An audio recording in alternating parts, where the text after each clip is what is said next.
नमस्कार, स्वराज एक्सप्रेस में आप सभी का स्वागत है। बात छत्तीसगढ़ की में मैं हूं आपके साथ कविता पांडे और आज का हमारा मुद्दा है घोषणा पत्र बीजेपी का रॉकेट, कांग्रेस का बम। तो विधानसभा चुनाव में पार्टी के जीत हार के लिए उनका घोषणा पत्र एक महत्वपूर्ण भूमिका निभाता है। 2018 का जन घोषणा पत्र कांग्रेस सरकार बनाने में अहम कड़ी था। घोषणा पत्र को लेकर 2023 विधानसभा चुनाव अहम होने जा रहा है। पूर्व सीएम डॉक्टर रमन सिंह ने बीजेपी के घोषणा पत्र को लेकर सोशल मीडिया में वीडियो के बहाने संकेत दिए हैं, जिस पर राजनीतिक सियासत तेज हो गई है। देखिए इसी पर एक रिपोर्ट और आगे इसी पर खास मेहमानों के साथ चर्चा करेंगे। बीजेपी ने अपने घोषणा पत्र को लेकर आम लोगों के साथ ही हर उन वर्ग के लोगों से राय ली है जिनका सीधा ताल्लुक चुनावी परिणाम से हो सकता है। एक तरफ जहां बीजेपी कांग्रेस के घोषणा पत्र का अच्छा काट खोजने की कोशिश कर रही है, तो पूर्व मुख्यमंत्री डॉक्टर रमन सिंह की एक वीडियो पोस्ट ने बीजेपी घोषणा पत्र को लेकर कई बड़े संकेत दिए हैं। उन्होंने ट्विटर पर वीडियो पोस्ट करते हुए लिखा कि बीजेपी के विकास के रॉकेट एवे ही हैं।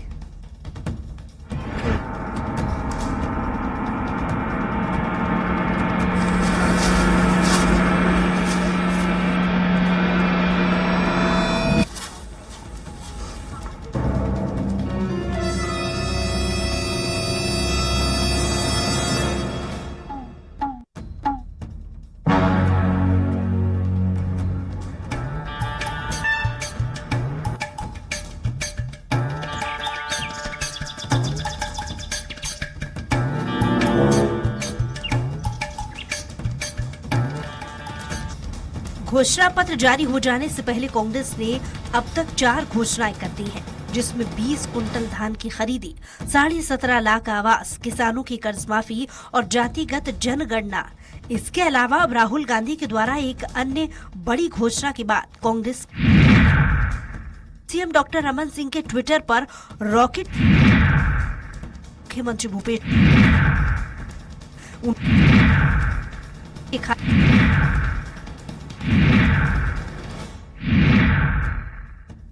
रमन सिंह ने जो 2100 दिए थे वो मिल चुके हैं। सभी आदिवासियों को जर्सी गाय भी मिल चुकी है। दूध की नदियां बह रही हैं। घोषणा करें, घोषणा कोई भी कर सकता है, लेकिन उस घोषणा और गारंटी का भरोसा किस पर है? जो हमने 5 साल काम किया है, भरोसा हम पर है, उन पर नहीं। हाँ, वो तो 15 लाख तो सबके खाते में पहुंच गए, सबके अच्छे दिन भी आ गए। 2 करोड़ लोगों को नौकरियां भी मिल गई हर साल, है ना। और रमन सिंह 2100 दिए थे वो मिल चुका है। सभी आदिवासियों को जर्सी गाय भी मिल चुकी है। दूध की नदियां बह रही है आदिवासियों के घरों में। तो और घोषणा करें, सवाल इस बात का है, गारंटी या घोषणा तो कोई भी कर सकता है, लेकिन उस घोषणा या गारंटी का भरोसा किस पर है? जो हम लोगों ने 5 साल में काम किया है, तो भरोसा हम पे है। वहीं मुख्यमंत्री के इस तंज पर पूर्व सीएम डॉक्टर रमन सिंह कहा कि भरोसा पूरी तरीके से भरोसा तोड़ने का काम कांग्रेस ने किया है। जनता हिसाब मांग रही है, पूछ रही, सारे वादे अधूरे हैं। कांग्रेस इसका जवाब दे। भरोसा भरोसे का कोई कारण ही नहीं बनता है। भरोसा तो पूरी तरीके से छत्तीसगढ़ की जनता का टूट चुका है। तोड़ने का काम तो भूपेश जी ने ही किया। जनता ही और 19 वादे अधूरे हैं, तो भूपेश उसका जवाब, भूपेश जी और उनकी सरकार जवाब दे कि पहला तो विश्वास जनता की तोड़ा है, तो अब जनता को दोबारा भूपेश सरकार पे भरोसा करने का कोई कारण ही नहीं बनता। पहले चरण के चुनाव के मतदान के लिए महज कुछ दिन का समय बचा हुआ है, लेकिन अभी तक दोनों राजनीतिक दल घोषणा पत्र जारी नहीं हो पाई है। दोनों को एक दूसरे के घोषणा पत्र आने का इंतजार है। दोनों ही पार्टी के घोषणा पत्र में क्या खास रहेगा, किसे कितना फायदा मिलेगा और राजनीतिक दल जनता को घोषणा पत्र से कैसे साध पाएंगे, ये घोषणा पत्र जारी हो जाने के बाद ही पता चल पाएगा। रायपुर से स्वराज एक्सप्रेस के लिए हेमंत शर्मा की रिपोर्ट। और इसी मुद्दे पर हम चर्चा करेंगे। ज्यादा चर्चा के लिए हमारे साथ खास मेहमान भी मौजूद है। कांग्रेस से कांग्रेस नेता सुरेंद्र वर्मा जी हमारे साथ मौजूद है, बीजेपी नेता निश्चय वाजपेयी जी हमारे साथ मौजूद है और वरिष्ठ पत्रकार डॉक्टर अजय चंद्राकर जी हमारे साथ मौजूद है। और आप तीनों का चर्चा में बहुत स्वागत है। सबसे पहले सुरेंद्र वर्मा जी के पास चलेंगे। सुरेंद्र वर्मा जी, पूर्व सीएम जो है रमन सिंह, वो कह रहे हैं कि भरोसा तोड़ने का काम कांग्रेस ने किया है। जन घोषणा पत्र का जनता जो है वो हिसाब मांग रही है, पूछ रही है जन घोषणा पत्र के सारे वादे जो है वो अधूरे हैं।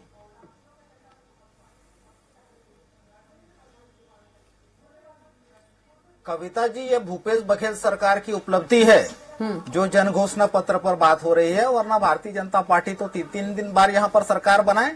कभी इस दावे को लेकर जनता के बीच गए हो तो बताएं।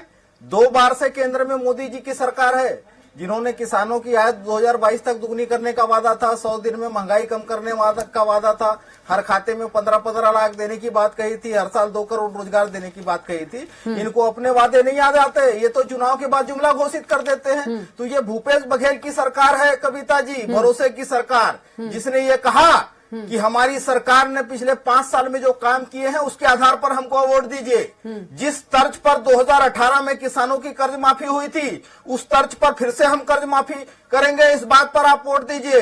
जिस प्रकार से केंद्र की मोदी सरकार ने छत्तीसगढ़ को उपेक्षित रखा, आवास के अधिकार से वंचित रखा, तो आवास न्याय योजना छत्तीसगढ़ में भूपेश सरकार अपने संसाधनों से शुरू कर रही है। 16.5 लाख आवास देंगे, जिसमें पहली किस्त 7,45,000 गरीबों को जारी हो चुका है। तो हमने जो काम किया है उस पर मांग रहे हैं। जो आरक्षण, जो सामाजिक न्याय का जो कांग्रेस का संघर्ष है, जो 76% आरक्षण हमने 2 दिसंबर 2022 को विशेष सत्र बुलाकर पारित किया था, जो भाजपा के षड्यंत्रों के चलते राजभवन में आज तक लंबित है, 11 महीने हो रहे हैं कविता जी। तो छत्तीसगढ़ की जनता के सामने है जो भूपेश सरकार ने काम किया है।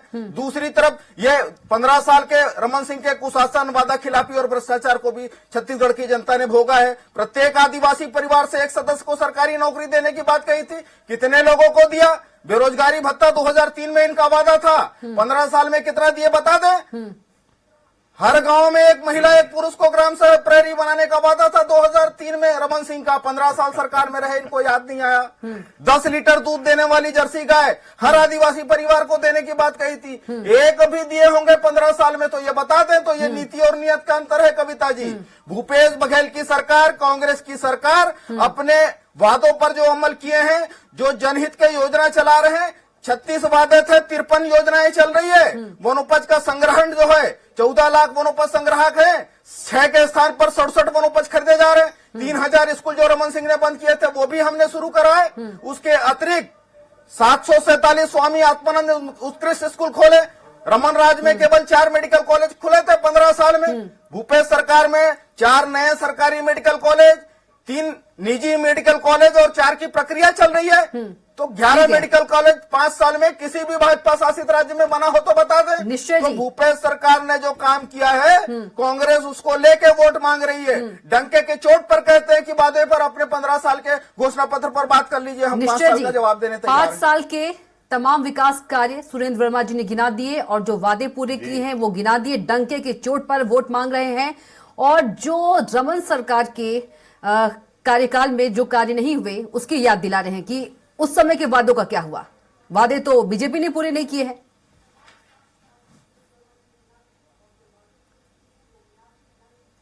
देखिए, झूठा प्रचार और आकंठ भ्रष्टाचार, ऐसी है छत्तीसगढ़ की भूपेश बघेल सरकार। इनकी पहचान है कि ये इनको अगर टीवी पे जगह न मिले, विज्ञापन बोर्डों पे जगह न मिले तो इनकी योजनाओं को कोई जाने नहीं, क्योंकि जमीन में तो कुछ उतरा नहीं है।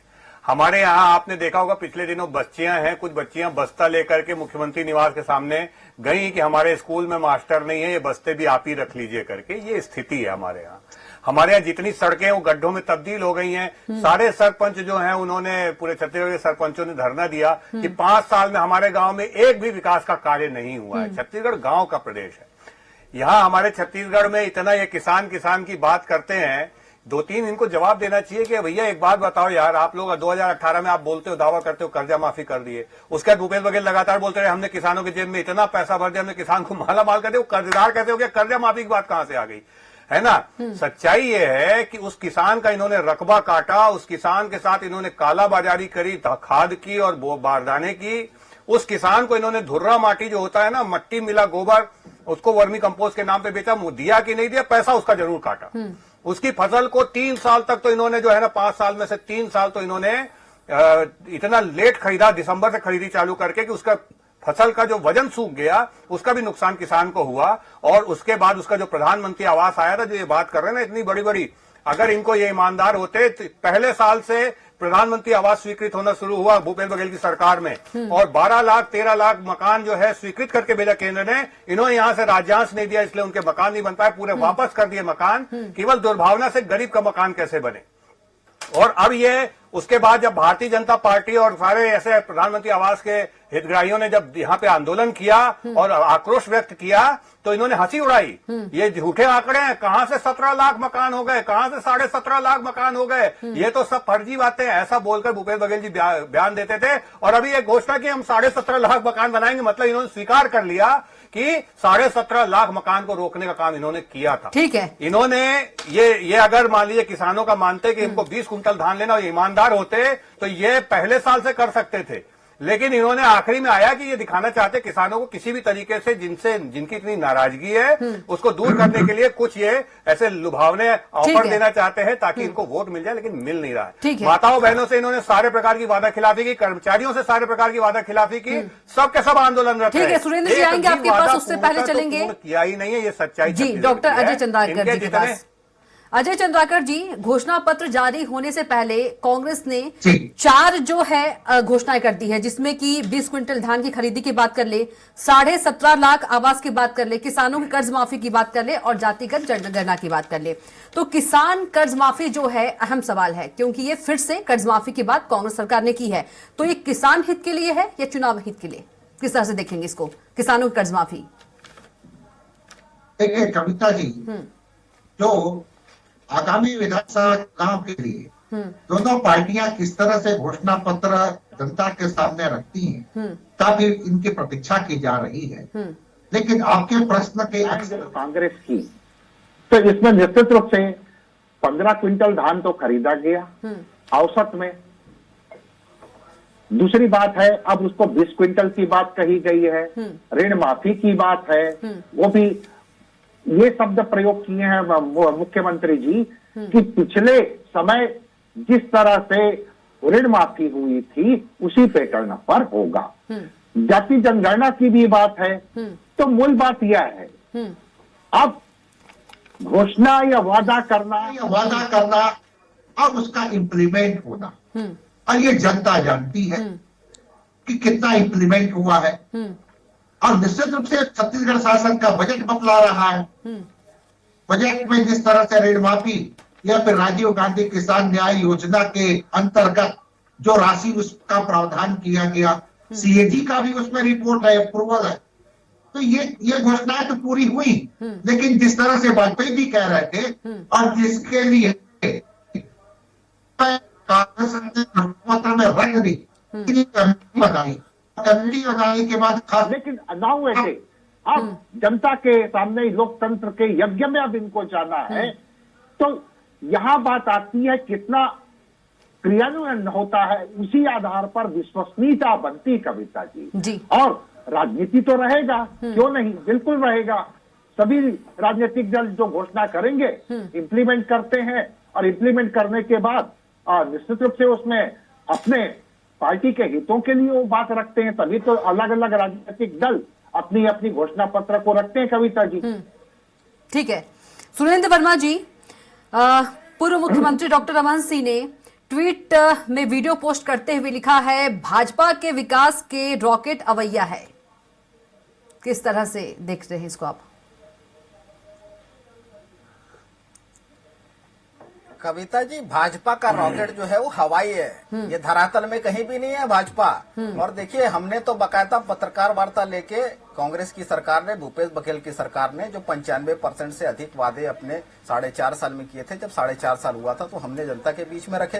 सारे पत्रकार साथी भी थे उस समय में। और भारतीय जनता पार्टी में तो होड़ मची है लफ्फाजी की, झूठ की, कौन कितना बोल सकता है। अभी आपके लोकप्रिय चैनल में प्रोमो देख रहा था मैं, रमन सिंह जी कह रहे थे कि 19 वादे पूरे नहीं हुए हैं, और अभी आपके चैनल में साथी प्रवक्ता निश्चय वाजपेयी जी कह रहे हैं एक भी वादे पूरे नहीं है। तो इसका तो कोई जवाब नहीं हो सकता, उत्तर का कोई जवाब हो ही नहीं सकता, उत्तर का कोई जवाब नहीं हो सकता। ये अभी शिक्षा की बात कर रहे थे, ये वही छत्तीसगढ़ है जहां पर कविता जी 3000 स्कूल रमन सिंह ने बंद किया। जो मॉडल स्कूल हर जिले में हुआ करते थे उसको डीएवी को, निजी क्षेत्र को बेचा। 1,47,000 शिक्षा कर्मियों को हमने विभाग में संविलीन किया, शिक्षा विभाग में। एक भी नियमित पद पर 15 साल में रमन राज में शिक्षक के पद पर भर्ती नहीं हुई थी। 27,000 से ज्यादा नियमित पद पर भर्ती भूपेश सरकार ने की है। और अभी ये बात कर रहे थे किसानों की, 9,720 करोड़ की कर्ज माफी, 400 करोड़ का सिंचाई कर माफ, 12,000 करोड़ का जो 8.5 लाख कृषि पंप है उनको सब्सिडाइज रेट पर जो छूट दी गई है बिजली की, उसमें किसान सीधे लाभान्वित हुए। अभी आवास की बात कर रहे थे, ये 17 लाख, 18 लाख, 15 लाख, 12 लाख, कुछ भी जो मन में आए, अलग अलग भाजपा अलग अलग आंकड़े देते हैं। हमारी सरकार ने, देखिए, जो आवास का विषय है, पीएम आवास का, अजय चंद्राकर जी राजनीतिक विश्लेषक है, इस बात के गवाह हैं कि 2020-21 में साल खत्म होने से पहले, फाइनेंशियल ईयर खत्म होता है कविता जी 31 मार्च को, नवंबर के महीने में राशि वापस ले ली गई और वो जो लक्ष्य था उसको 2024 तक बढ़ाया। तो ये छीनने का पाप जो है वो मोदी सरकार ने किया। और जब जनगणना के दायित्व से ये भागे, 11 के बाद 21 में जनगणना होना था, क्यों नहीं हुआ? ताकि नए वंचित जो है, नए हितग्राही है, उनको लाभ ना देना पड़े। तो भूपेश सरकार ने अपने स्तर पर छत्तीसगढ़ में सर्वे करा है, जो नए हितग्राही आए हैं उनको भी शामिल करके 16.5 लाख आवास छत्तीसगढ़ के गरीबों का। तो गरीबों का हक छीनने का काम भाजपा करती है और हक देने का काम जो है कांग्रेस करती है, क्योंकि सामाजिक न्याय का संकल्प जो है कांग्रेस का है। ये बताए कि किसके इशारे पर, किसके षड्यंत्रों के चलते जो 76% आरक्षण का विधेयक है वो राजभवन में लंबित है 10.5 महीनों से, क्यों नहीं मिलना चाहिए? ओबीसी जो सबसे बड़ा वर्ग है, यहाँ पर 27% आरक्षण रमन सिंह के कार्यकाल में ओबीसी को सबसे बड़ा वर्ग है, उसको 27% आरक्षण के लिए क्या प्रयास हुए? कोई नोटिफिकेशन जारी हुई, कोई हेड काउंट की व्यवस्था हुई? लेकिन निश्चय जी को तो कोई कार्य ही नहीं दिख रहे हैं, विकास के कार्य कांग्रेस के द्वारा किए हुए।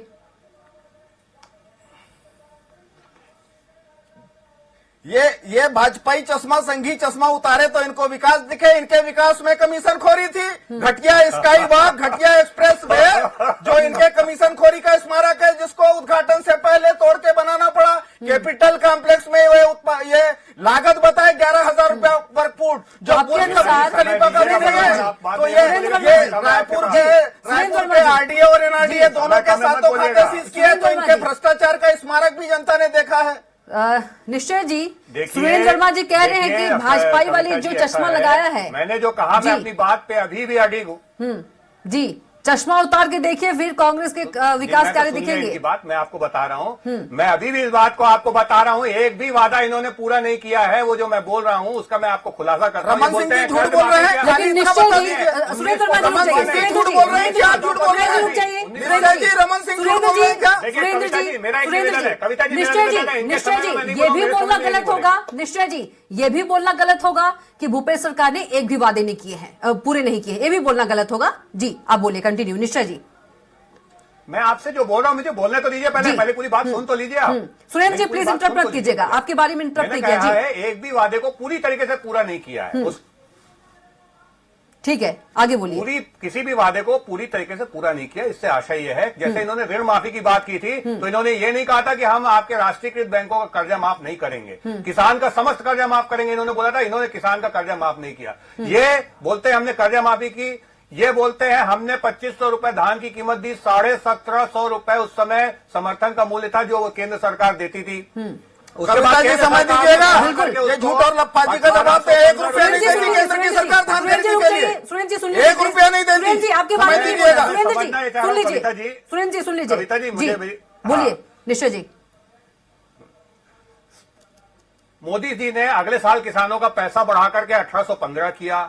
उसके बाद लगातार बढ़ाते बढ़ाते इस वर्ष उसको 2183 रुपए ले लिया। जहां किसान को 2013-14 में 19,500 रुपए एकड़ मिलता था, उसको बढ़ा करके मोदी जी ने 44,000 रुपए के लिए लगभग कर दिया। इतना पैसा बढ़ा दिया, 2.25 गुना। भूपेश बघेल ने क्या किया, पहले साल 750 रुपए बोनस दिया, दूसरे साल 665 रुपए बोनस दिया, तीसरे साल उसको घटा के 600 कर दिया, और इस साल तो 20 कुंटल में ये 9,000 ही देंगे बोल रहे हैं, यानी 450 रुपए प्रति कुंटल कर दिया। ये सच्चाई है। इन्होंने लगातार कम किया, ये इनके दूसरे वादे की मतलब सच्चाई कि है। निश्चय जी इन्होंने बोला हम बेरोजगारी भत्ता देंगे 10 लाख लोगों को, उसमें से अभी छांट के सुनिए तो 5 साल के लिए 10 लाख लोगों को, बेरोजगारों को, युवाओं को बोला था, उनका केवल 1 लाख युवाओं को 2-3 महीने का दिया है, वो भी छांट बांट के तरह तरह के नियम लगा के केवल 1 लाख लोगों को। निश्चय और जी। इसके साथ साथ उनकी नौकरी को पीएससी का जो मुखिया था उसने अपने परिवार को बांट दिया, उसने उसकी नौकरियां खा गई। ये भी सच्चाई कविता है। जी समझ और ये दीजिएगा, विज्ञापन करते रहे, तथ्यहीन आरोप लगाते हैं संवैधानिक संस्थानों पर, और ये जो बोल ये रहे हैं संगीत ना, चरित्र है। सुन लो बात सुनिए, वर्मा जी, सब्सिडी हर साल 25% मोदी सरकार देता है। वर्मा जी, 1 रुपया वर्मा भी जी, छत्तीसगढ़ के वर्मा जी किसानों आएंगे को आपके पास, क्यों तर्क कर रहे हैं आप? आएंगे ना आपके धान पास? खरीदी में 1 रुपया भी हम आएंगे कर वर्मा रहे हैं। जी। वर्मा जी क्या कर रहे हैं आप? जी निश्चय जी बोलिए। जाति जनगणना का विषय ये है, देखिए जाति जनगणना का जो नया विषय इन्होंने लाया है, क्योंकि इन्होंने जो ढेबर की गैंग को, आपराधिक गैंग को अरे लूटने ढेबर में कहाँ का जाति ठीक है, जनगणना में? ठीक है। ये सांप्रदायिक स्लीपर सेल ढेबर कहाँ ठीक है, का निश्चय जी, जाति जनगणना में? निश्चय जी। जातिगत जनगणना में आपका दायित्व है। सुरेंद्र वर्मा जी, सुरेंद्र वर्मा जी, आपके बारे में बोला क्या निश्चय जी ने? क्यों आप डिबेट करा पड़े? प्लीज सुन लीजिए। छत्तीसगढ़ को लूटने में इन्होंने ये लगाया व्यक्तिगत है। स्वार्थ में ये ना ये एजेंडा चलाएंगे, ये एजेंडा चलाएंगे, सुरेंद्र वर्मा जी, उनको अवसर देंगे। सुरेंद्र वर्मा जी, कहाँ से आ गए? ये कांग्रेस में हुआ करते थे, ये निश्चय वाजपेयी कांग्रेस में हुआ करते थे। व्यक्तिगत स्वार्थ में भाजपा में गए तो ठीक है, ठीक है। अजय चंद्राकर जी, ठीक है, 1 रुपया भी निश्चय जी, अजय चंद्राकर जी के पास चलेंगे। अजय चंद्राकर जी के पास, अजय चंद्राकर जी, बंद करें भाजपा। आप दोनों रुक जाइए, आप दोनों रुक जाइए। सुरेंद्र वर्मा जी रुक जाइए, निश्चय वाजपेयी जी रुक जाइए, 15 साल यही किया। अजय चंद्राकर जी के पास चलेंगे। आप दोनों रुक जाइए, अजय चंद्राकर जी, वर्मा जी, निश्चय वाजपेयी जी, आप दोनों रुक जाइए प्लीज। किसने दिया जब डबल इंजन की सरकार थी वर्मा तो? जी रुक जाइए, अजय चंद्राकर जी बात करेंगे। आप हमने निराश किया। इतना लंबा ये बोले हैं, इनको सुनना भी सुरेंद्र वर्मा जी, निश्चय वाजपेयी जी, आप दोनों रुक जाइए। अजय चंद्राकर जी नहीं, ये बात अप्पा जी, आप दोनों रुक जाइए। ढेबर कहाँ से आ गए? दोनों का समय हो चुका है। आप लोगों के सामने वरिष्ठ पत्रकार भी है। इनको अपने बहुत याद आते हैं। सुरेंद्र वर्मा जी, ये एजेंडा चलाएंगे निश्चय कविता वाजपेयी जी। जी, आप दोनों के साथ डिबेट में वरिष्ठ पत्रकार भी है, जो है ये आपराधिक गैंग है। वरिष्ठ पत्रकार भी है। यही करते रहे। रुक जाइए, अजय चंद्राकर जी, अजय अपराधियों को, दोषियों को, तस्करों को संरक्षण भाजपाई देते सुरेंद्र रहे। वर्मा जी सुन तो लीजिए। 15 साल यही बात किए। ये बड़ा इनकी 15 साल यही बात किए। इनकी पोल खुलती है। राजनीतिक विश्लेषक को क्यों बुलाया गया अवसर देंगे फिर? नहीं। रुक जाइए ना आप दोनों। ये झूठ जो- और लफाजी के अलावा कुछ भी नहीं। अजय चंद्राकर जी, बार बार जब डिबेट होती है तब बीजेपी की ओर से, विपक्ष की ओर से यही कहा जाता है कि विकास कार्य हुए हैं, लेकिन जितने भी विकास कार्य हुए पूर्ण तरीके से नहीं हुए, आधे अधूरे हुए। क्या कुछ कहना चाहेंगे? और बिल्कुल आप दोनों ध्यान से सुनिएगा, दोनों से रिक्वेस्ट है। अजय चंद्राकर जी। देखिए कविता जी, आप भी तो छत्तीसगढ़ को बिलोंग ही करती हैं कविता जी। जी और दूसरी बात यह है कि केंद्र सरकार समर्थन मूल्य जब से भारत स्वतंत्र हुआ है तब से करती है, चाहे विभिन्न पार्टियों की सरकारें रही। लेकिन छत्तीसगढ़ की सरकार 2500 रुपया घोषणा की थी, और जिस तरह से पीयूष गोयल जी के साथ एक डिबेट हुआ, उन कारणों से एक अलग पॉलिसी के तहत राजीव गांधी किसान न्याय योजना के हिसाब से उसको कन्वर्ट किया गया और क्रियान्वित किया गया। रही सवाल यहाँ आवास की बात आ रही थी, तो आवास के मसले के ऊपर आप तो जानती हैं कि खासतौर से ज्वाइंट परिवार में, ज्वाइंट फैमिली में बिखराव होते जा रहा है जी। और खासतौर से श्रमिक वर्ग के लोग जो हैं, उनके बच्चों की मैरिज होती है और कुछ महीनों या वर्षों के बाद वो अलग हो जाते हैं, तो रिक्वायरमेंट वो ऑलरेडी उसकी संख्या आवास की बढ़ती गई जी। वो जो रिपोर्ट था आरबीआई का जो था, शुरू में जो आंकड़ा था वो 2011 के सेंसस के अनुसार था, और अभी छत्तीसगढ़ में आर्थिक और सामाजिक सर्वेक्षण जो हुआ है वो डाटा लेटेस्ट है, इसलिए ये आंकड़ों में इस तरह की बात हो रही है। तीसरी बात जाति जनगणना की बात है कविता जी। तो स्वर्गीय गोपीनाथ मुंडे जी भी तो इसको उठाए थे, राजनाथ जी भी बोले थे पार्लियामेंट में हम करेंगे, लेकिन क्या हुआ कि बाद में नीतीश कुमार जी की जो टीम गई उसमें सभी लोग शामिल थे और उसके बाद फिर इसके ऊपर डिसीजन नहीं हो पाया। और यह एक विषय है, डाटा तो आना चाहिए साइंटिफिक रूप से, जी।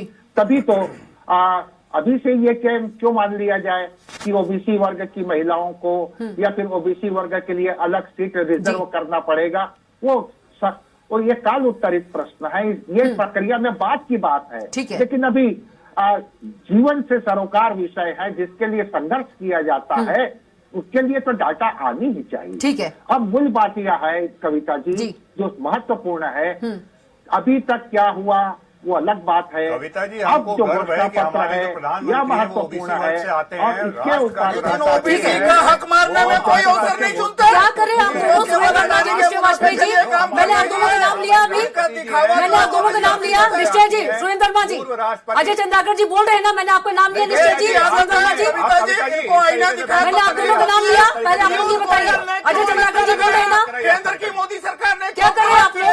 एक रुपया भी अतिरिक्त नहीं देंगे। एमएसपी से अतिरिक्त 1 रुपया ज्यादा देने से किसने रोका? आपसे एक निवेदन पीयूष है, गोयल के आप हमको षड्यंत्र समय को। नहीं देंगे। ठीक है, आप तीनों को बहुत बहुत धन्यवाद, सुरेंद्र वर्मा जी आपका बहुत धन्यवाद, निश्चय वाजपेयी जी आपका बहुत धन्यवाद, अजय चंद्राकर जी आपका भी बहुत धन्यवाद। तो बात छत्तीसगढ़ की में इतना ही। आप देखते रहिए स्वराज एक्सप्रेस। नमस्कार।